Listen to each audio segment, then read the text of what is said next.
जय श्री कृष्णा। राधे राधे। आप सभी का दिन शुभ हो, मंगलमयी हो। भगवान श्री हरि विष्णु, माता लक्ष्मी की कृपा आप सभी पर सदा सर्वदा बनी रहे। यह पुरुषोत्तम मास आप सभी के जीवन में सुख, शांति और समृद्धि लेकर आए।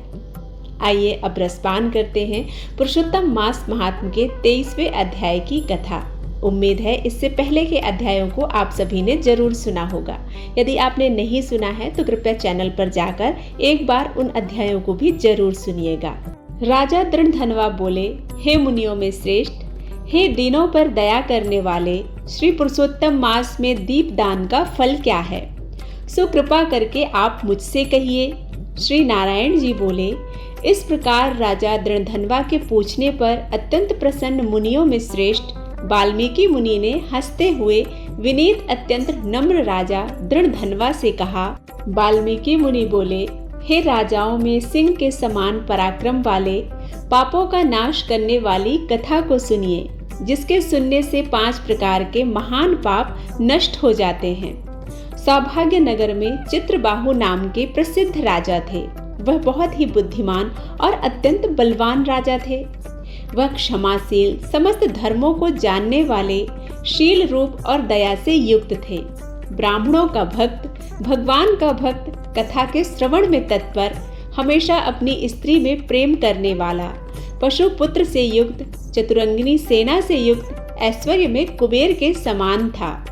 उसकी चंद्रकला नाम की स्त्री 64 कला को जानने वाली थी। पतिव्रता, महान भाग्यवती, भगवान की भक्ति को करने वाली थी। उसके साथ युवा चित्रबाहु राजा पृथ्वी का भोग करने लगा। बिना श्री कृष्ण के दूसरे देवता को नहीं जानता था। एक दिन पृथ्वीपति राजा चित्रबाहु ने दूर से ही आए हुए मुनियों में श्रेष्ठ अगस्त मुनि को देखकर पृथ्वी में दंडवत प्रणाम कर उनकी विधि पूर्वक पूजा की और भक्ति से आसन देकर मुनि श्रेष्ठ के सम्मुख बैठ गया। विनय से नम्र होकर मुनि श्रेष्ठ से कहा। राजा बोला, आज मेरा जन्म सफल हुआ, आज मेरा दिन सफल हुआ, आज मेरा राज्य सफल हुआ, आज मेरा ग्रह सफल हुआ, जो आप श्री कृष्ण चंद्र के सेवक आज मेरे ग्रह में आए हैं। आपने मुझ पर अपनी कृपा दृष्टि डाली तो मैं समस्त तापों से मुक्त हो गया। आपको हाथी, घोड़े, रथ से युक्त समस्त राज्य समर्पण किया। हे मुनिश्रेष्ठ, आप वैष्णव हो, आपके लिए कोई भी अदेय वस्तु नहीं है। वैष्णव को थोड़ा भी दिया हुआ मेरु पर्वत के समान होता है। जो कौड़ी के बराबर शाक अथवा उत्तम अन्न जिस दिन वैष्णव ब्राह्मण को नहीं देता है, वह दिन उसका विफल है, ऐसा वेद के जानने वालों ने कहा है। जो कोई द्विजाति विष्णु भक्त हो, वे सब पूज्य हैं। उनकी वाणी मन कर्म से सत्कार करना चाहिए। ऐसा मुझसे गर्ग गौतम सुमंतु ऋषि ने कहा है। जब तक सूर्योदय नहीं होता है तभी तक तारागण की प्रभा रहती है। जब तक वैष्णव ब्राह्मण नहीं आता है तभी तक दूसरे ब्राह्मण कहे गए हैं। अगस्त मुनि बोले, हे चित्रबाहु, हे महाभाग, हे नृप, इस समय तुम धन्य हो। ये सब प्रजा धन्य है जो तुम वैष्णवों की रक्षा करते हो। जो राज्य वैष्णव का नहीं हो उसके राज्य में वास नहीं करना चाहिए। शून्य वन में वास करना अच्छा है, परंतु अवैष्णव के राज्य में रहना उचित नहीं है। जिस प्रकार नेत्रहीन शरीर, पतिहीन स्त्री, बिना पढ़ा हुआ ब्राह्मण निंद है, वैसे ही वैष्णव रहित देश भी निंद है।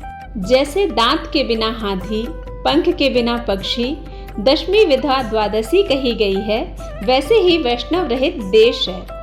जैसे कुशा रहित संध्या, तिलहीन तर्पण, वृत्ति के लिए देवता की सेवा है, वैसे ही वैष्णव रहित देश कहा गया है। जैसे केशों को धारण करने वाली विधवा स्त्री, स्नान रहित व्रत ब्राह्मणी में गमन करने वाला शूद्र है, वैसे ही बिना वैष्णव का राष्ट्र निंद है। जो श्री कृष्ण चंद्र के चरणों का आश्रय करने वाला है, सत्पुरुषों से राजा कहा गया है, उसका राष्ट्र हमेशा वृद्धि को प्राप्त होता है और उसकी प्रजा भी सुखी होती है। हे राजन, जो मैंने तुमको देखा इसलिए मेरी दृष्टि सफल हुई। भगवत भक्त आपके साथ बात करने से आज मेरी वाणी सफल हुई। हे राजन, मेरी आज्ञा से यह राज्य तुमको करना चाहिए। मैंने इस राज्य में तुमको प्रतिष्ठित किया है। तुम्हारा कल्याण हो। अब मैं चलता हूँ। श्री नारायण बोले। इस प्रकार कहकर जाने की इच्छा करने वाले श्रेष्ठ मुनि अगस्त को चित्रबाहु राजा की पतिव्रता स्त्री ने परम भक्ति के साथ प्रणाम किया। अगस्त मुनि बोले, हे शुभे, तू सदा सौभाग्यवती हो और भक्ति से पति की सेवा कर। श्री गोपी जन के बल्लभ श्री कृष्णचंद्र में तेरी सदा दृढ़ भक्ति हो। इस प्रकार आशीर्वाद देते हुए अगस्त ऋषि से विनय पूर्वक सिर नवाकर अंजलि बांधकर चित्रबाहु राजा ने फिर कहा। चित्रबाहु राजा बोले, हे विपेंद्र, यह विपुल लक्ष्मी कैसे हुई? निष्कंटक राज्य कैसे हुआ? यह मेरी स्त्री इतनी पतिव्रता कैसे हुई? और मैंने कौन सा पुण्य किया था? हे विपेंद्र, यह सब मेरे से आप कहिए। मैं आपकी शरण में आया हूँ। हे मुनीश्वर, आप हाथ में स्थित दर्पण के समान सब जानते हो। श्री नारायण बोले। इस प्रकार राजा चित्रबाहु के कहने पर मुनि श्रेष्ठ अगस्त एकाग्रचित्त होकर राजश्रेष्ठ चित्रबाहु से बोले। अगस्त मुनि बोले, हे राजन, मैंने तुम्हारे पूर्व जन्म का चरित्र देखा है। इतिहास के सहित प्राचीन उस चरित्र को कहता हूँ। सुंदर चमत्कारपुर में शूद्र जाति में जीव हिंसा करने में तत्पर मणिग्रीव कामधारी तुम हुए। सो तुम नास्तिक, दुष्ट चरित्र वाले, दूसरे की स्त्री को हरण करने वाले, कृतघ्न, दुर्विनीत, शिष्टाचार से रहित हुए। और तुम्हारी यह जो स्त्री है, यही पूर्व जन्म में भी स्त्री थी। यह कर्म, मन और वचन से पति सेवा में परायण थी। पतिव्रता, महाभागा, धर्म में प्रेम करने वाली, मनस्विनी, इसने कभी भी तुम्हारे विषय में दुष्ट भाव नहीं किया। पाप कर्म को करने वाले तुम्हारा जाति और बांधवों ने त्याग कर दिया और क्रुद्ध होकर राजा ने सब उत्तम धन ले लिया। फिर उस समय बचा हुआ जो कुछ अवशेष धन था, उसको जाति वालों ने भी ले लिया।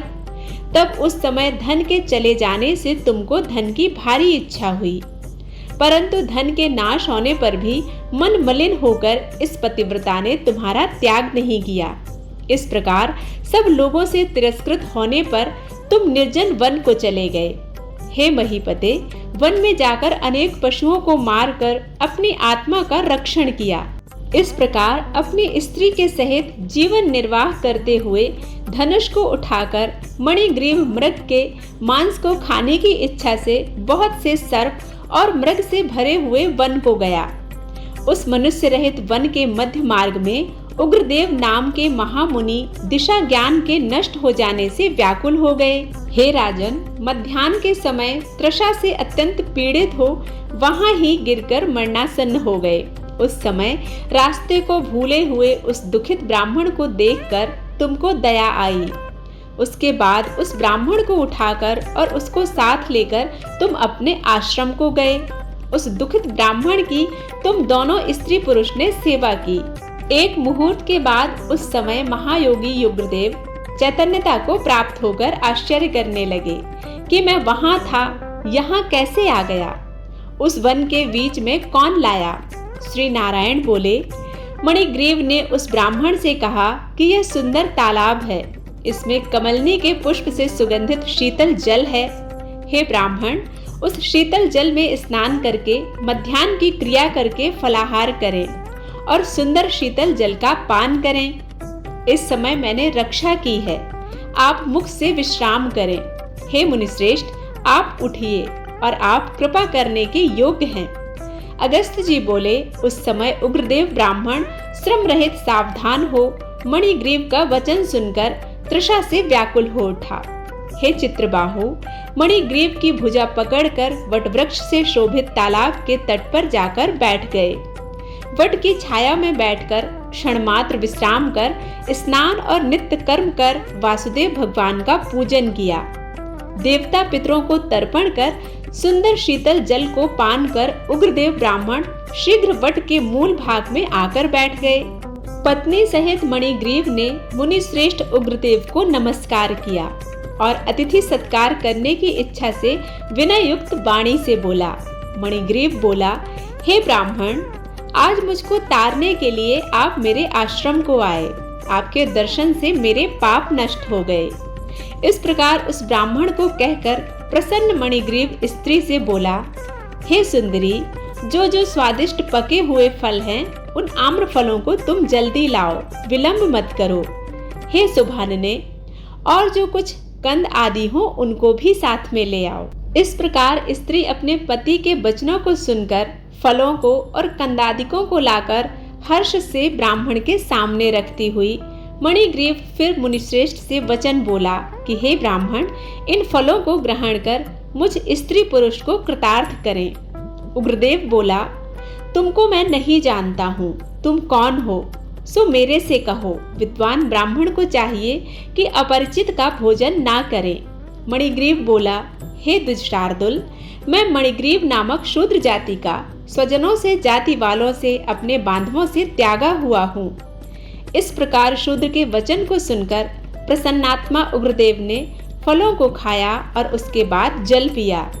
ब्राह्मण को सुख से बैठे देखकर मणिग्रीव उग्रदेव ब्राह्मण के पैरों को अपनी गोद में रखकर दबाता हुआ फिर वचन बोला। मणिग्रीव बोला, हे मुनिश्रेष्ठ, आप कहाँ जाएंगे? इस निर्जन जल रहित हिंसक जंतुओं से भरे दुष्ट वन में कहाँ से आए? उग्रदेव बोला, हे महाभाग, मैं ब्राह्मण हूँ, प्रयाग जाना चाहता हूँ।